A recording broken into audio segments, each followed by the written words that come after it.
we asked the firms to assess the business development performance of every partner or every banker that went through the survey. So 1,800 partners and bankers, we collected performance data on those individuals, and we created a composite performance score that we regressed all the data around. Let's first look at the top performers, if you will, the top rainmakers across the entire study. So these are the top 20% of partners and bankers in our global study.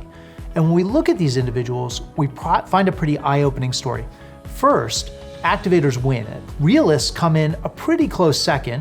One of the biggest surprises to practitioners, firm leaders, CBDOs, CMOs, heads of human capital, L&D, is that the confidants actually don't do so well. When we look at high performers, they kind of finish middle of the pack.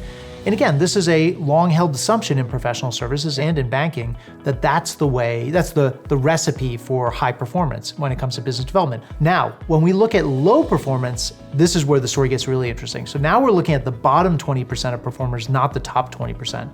And when we overlay that data, here's what we find. First, you find that activators represent not just the biggest percentage of the high performer population, but the smallest percentage of the low performer population. Now, if we look at realists, remember, realists do pretty well when you look at likelihood of being a top performer. The desirability of that profile washes out a bit because almost a fifth of low performers also are realists. And then here's where the story really becomes head-snapping for firm leaders. That confidant profile, again, so many segments we studied were overweighted there, and it's this kind of default approach passed on from managing partners to practice leaders to senior partners to associates for years and years and years.